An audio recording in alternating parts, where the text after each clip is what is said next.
Na podružnični osnovni šoli Franceta Prešerna na Kokrici pri Kranju je potekala okrogla miza na temo predstavitve dilem in odprtih vprašanj glede ustanovitve nove občine z imenom Golnik, za katero si prizadeva civilna iniciativa Severni Kranj. Nekaj deset krajanov je izrazilo začudenje, da se predlagajo referendumi brez izražene volje in vedenja vseh prebivalcev, ter izrazili so dvom, da bi nova občina lahko pozitivno poslovala, saj si želijo razvoja, vendar v okviru obstoječe večje mestne občine Kranj. Ocenjujejo, da so o tem premalo informirani, tudi strani krajevne skupnosti. Na dileme je odgovarjal kranjski župan Matjaž Rakovec, ki namero o vložitvi referenduma o novi občini in drobitev občine ocenjuje kot slabo in v škodo vseh prebivalcev v teh krajevnih skupnostih. Predstavljeni izračuni, ki so jih izdelali v mestni občini Kranj, dokazujejo, da finančno vzdržnost življenja in razvoja severnega območja Kranja v morebitni novi občini nikakor ni zagotovljena. 1.400.000 za županovanje in pa za vse stvari, ki so povezane s tem občinski svet, nadzorni odbor in tako naprej. Naloge družbene dejavnosti, to se pravi za vsakega, ki je v domu za upokojence, mora občina prispevati.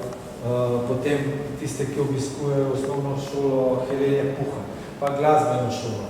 Se tukaj vse piše, varstveno delovni center, gasilci, pomočna doba, civilna zaščita. Skratka, to, kar ne želi občina sama organizirati, to seveda mora plačevati tam, kjer posameznik oziroma njihovi občani živijo, delajo ali karkoli drugega. Član civilne iniciative, ki se je izpostavil, Martin Leskovar, je spomnil, da je pobuda stara in da so se okoliške občine bolj razvile kot samostojne, ter da si želijo skladnega razvoja podeželja, ki ne bo v senci Kranja, a predvsem je poudarjal zakonske možnosti krajanov in ne njihovih morebitnih prednosti. Zadnja pobuda glede odcepitve Severnega Kranja prav gotovo ni dobra, tako kot večkrat poudarjam, ne za obstoječe občane Kranja, kot tudi za novo občino. Na slabšem bomo vsi, to je dejstvo, in kot župan mestne občine Kranj se nikakor tega ne smem dovoliti, da do tega pride. Zato igramo aktivno vlogo, da sploh pride do referenduma. Dejstvo je, da kot smo ugotovili na teh zadnjih dveh srečanjih, da je za civilno inicijativo skrito samo par ljudi, 3-4 poznamo, dejansko ljudi nihče ni vprašal, prav gotovo pa se poraja vprašanje po posameznih krajevnih skupnosti, kdo je določil, da posamezna krajevna skupnost v tem območju. Jaz sem bil danes tudi na obisku pri predsedniku Državnega zbora, gospodu Zorčiču, na kar sem tudi upozoril, to, kar me ljudje opozarjajo, da ne želijo, da posamezna krajevna skupnost spada po to območje. Mi smo že dobili dejansko zavrnitev krajevne skupnosti Golnik.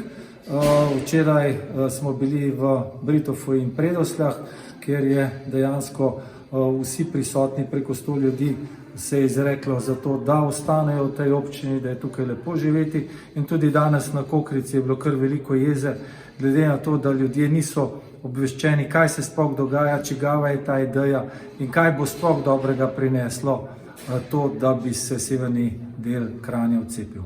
Ob tem krajani ocenjujejo, da se posveča krajevni skupnosti Kokrica in temu delu občine premalo pozornosti, a se zavedajo, da je vse povezano s financami. Zame osebno so v življenju pomembne nekako 3 ali pa 4 vrednote. To so varnost, zdravje in pa družina. Danes tukaj sem spoznal, če bomo karkoli tole zadevo delili, da moja hčerka, ki zdaj zaključuje oziroma zaključuje v 3. razredu, bo zelo hitro pred neko izkušnjo kam naprej. 1000 otrok, ali pa 100 otrok bo mogel nekam jeti. Kam bom jaz svojega otroka dal takrat, pojma nimam. Verjetno bo pa nekje, kar mi bo zadevo bistveno podražilo. Druga stvar je zdravje, to smo tudi danes slišali, kaj nam to zadeva predstavlja. Tretja stvar je pa varnost. In če gledamo samo varnost, vojne ni, tako da edino varnost, ki jo zelo lahko upoštevamo, neka požarna varnost. Se pravi, kdaj bomo srečni, kdaj bomo zadovoljni, kdaj bomo varni. In trenutno lahko rečemo, v Kranju so upamo ostali, govorim seveda kot Andraž Šifrer, ne kot poveljnik Garsa, pa ne kot gasilec na Kokrici. Jaz upam, da so tudi ostali krajani, pa občani Kranja počutite varne, počutite požarno varne. Ker trenutno kranjska občina, gasilerijo v Kranju zelo dobro zalaga. Govorimo tako poklicno, kot tudi prostovoljno. Ja, imamo super razvojno naravnan program za 10 let naprej, nakup tovornjakov, nakup ostale opreme in tako naprej. Se pravi, smo razvojno naravnani. S trenutnim vodstvom lahko rečem, da zelo dobro delamo. Ti programi, ki jih imamo, so zelo dobro razvojno naravnani. Krajani si želijo urejene prometne, komunalne infrastrukture in več vlaganja v športne objekte, vrtec, šolo in kulturni dom. Stroški za delovanje nove občine bi bili občutno previsoki.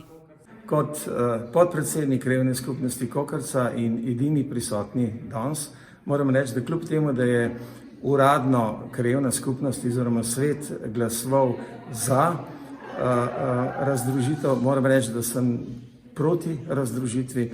Nobene male občine ne prosperirajo, imajo manj denarja, imajo več birokracije, več stroškov in smisel življenja v Sloveniji, tako kot po svetu, je v združevanju. Stvari moramo združevati, stvari moramo povečati, tako smo močnejši, tako lahko zagotavljamo varnost, tako lahko zagotavljamo več izobraževanja, tako lahko zagotavljamo več kulture, več športa in tisto, kar ljudje rabimo v življenju, zato da nam je življenje lahko lepše. V Sloveniji je pri 2 milijonih prebivalcev že preveč občin. Prevelika ter predraga je posledično uprava takšnih občin. Žal druge strani, torej iniciative pobudnikov na sklicano okroglo mizo ni bilo, prav tako tudi ne predsednika Krajevne skupnosti Kokrica.